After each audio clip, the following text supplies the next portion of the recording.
Welcome to online classes. आज आपको हम बताने जा रहे हैं 11th क्लास का फर्स्ट चैप्टर क्लासिफिकेशन यानी कि वर्गीकरण। वर्गीकरण ये चैप्टर जैसे हमने बताया कि कंपटीशन एग्ज़ाम, नीट, मेडिकल प्रवेश परीक्षाएं और अन्य जो मेडिकल परीक्षाएं होती हैं उनमें इस चैप्टर का बहुत अधिक महत्व है। अन्य जो कंपटीशन एग्ज़ाम भी होते हैं उनमें इस चैप्टर से रिलेटेड बहुत अच्छे क्वेश्चंस बनते हैं। तो ये जो चैप्टर है आपकी 11th क्लास के लिए भी महत्वपूर्ण है और बाकी का जो अन्य कंपटीशन एग्ज़ाम है उनके लिए बहुत महत्वपूर्ण है। चलिए आज इस चैप्टर से रिलेटेड कुछ जो है समझते हैं इसके बारे में। तो सबसे पहले वर्गीकरण, क्लासिफिकेशन। तो वर्गीकरण के जनक कैरोलस लीनियस यानी कि वर्गीकरण का जनक कैरोलस लीनियस को कहा जाता है, यानी कि फादर ऑफ क्लासिफिकेशन। तो कैरोलस लीनियस। अब आगे बताते हैं वर्गीकरण क्या। तो वर्गीकरण से तात्पर्य ये है संसार में 1.8 मिलियन जीव जातियाँ पाई जाती हैं। संसार में 1.8 मिलियन जीव जातियाँ पाई जाती हैं। अब ये इतनी सारी जीव जातियाँ हैं तो इनको पहचानना, अब जब 1.8 मिलियन जीव जाती है इनमें से 1.4 मिलियन जो है वो है एनिमल यानी कि एनिमल स्पीशीज है और बाकी की जो है वो पादप जातियां हैं यानी प्लांट स्पीशीज। तो यानी कि 14 लाख जो है वो हैं जंतु जातियाँ और बाकी की 4 लाख जो हैं वो हैं पादप जातियाँ। अब इतनी बड़ी संख्या में जीव जातियाँ हैं। अब इन जीव जातियों को पहचानना, इनके लक्षणों को, इनके व्यवहार को, इनकी आदतों को पहचानना कठिन होता है। इसलिए वैज्ञानिकों ने इनका वर्गीकरण किया। अब वर्गीकरण किस आधार पर किया उसको हम आपको समझाते हैं। वर्गीकरण किया गया है जीवों का उनके खाने की आदतों के अनुसार, जो उनकी खाने की आदतें होती हैं। अब जैसे कोई जीव अपने भोजन के लिए निर्भर रहता है पादपों पर यानी कि पेड़ पौधों पर यानी कि घास पर निर्भर रहता है, तो ऐसी जीव जातियों को वैज्ञानिकों ने इसमें रख दिया शाकाहारी वर्ग में। ठीक है, कुछ जीव जातियाँ जो थीं वो अपने भोजन के लिए निर्भर रहती थी दूसरे जंतुओं पर, यानी कहने का मतलब मांस पर। तो उन जातियों को मांसाहारी की श्रेणी में रख दिया गया।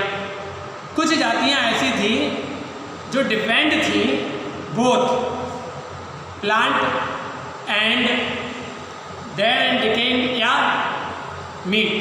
ठीक है, तो मरे हुए यानी कि अन्य जीवों को जो मांस को खाती थी और पादपों को भी खाती थी, ऐसी जीव जातियों को सर्वाहारी की श्रेणी में रखा गया। जीव जातियों को वर्गीकरण किया हमने बताया भोजन की यानी कि उनके खाने की आदतों के अनुसार। जैसे हमने तुम्हें बताया कि शाकाहारी, मांसाहारी तो सर्वाहारी, तो ये जीव जंतु जो रखे गए हैं ये खाने की आदतों के अनुसार इनका वर्गीकरण किया गया है और उनकी रहने की आदतों के अनुसार। कुछ जीव जो जल में रहते थे उनको जलचर प्राणी नाम दी, जलचर बोला गया यानी कि जलीय जीवों के हिसाब से वर्गीकरण कर दिया। जो जीव जंतु स्थल पर रहते थे उन्हें स्थलीय जंतुओं की वर्ग में रखा गया। तो इस तरीके इस आधार पर भी जंतुओं को वर्गीकृत किया गया है। जंतुओं को वर्गीकृत किया गया है कोशिकाओं की संख्या के आधार पर। अब कोशिकाओं की संख्या के आधार पर जंतुओं को 3 भागों में बांटा गया। जैसे एक कोशिकीय, बहुकोशिकीय और अकोशिकीय, ये 3 प्रकार के बनाए गए हैं। अब जैसे एक कोशिकीय, जिन जीवों का शरीर एक कोशिका से बना हो उनको एक कोशिकीय,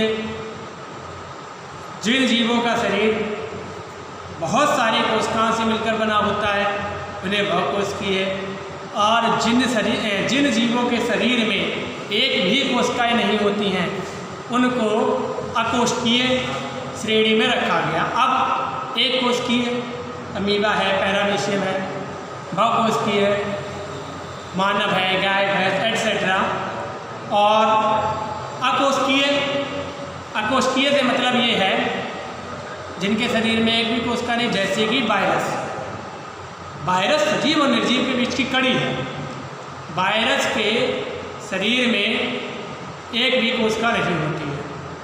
इनका शरीर प्रोटीन के खोल से ढका रहता है, यानी प्रोटीन के खोल, और इनके अंदर जो होता है वो होता है न्यूक्लिक एसिड, यानी कि इनका जेनेटिक मटेरियल, यानी कि इनका आनुवंशिक पदार्थ, वो डीएनए आरएनए कुछ भी हो सकता है। वायरस में दोनों नहीं होते, डीएनए और आरएनए।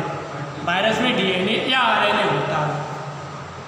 तो ये वर्गीकरण का आधार है कि खाने की आदतों के अनुसार है, ठीक है, उनके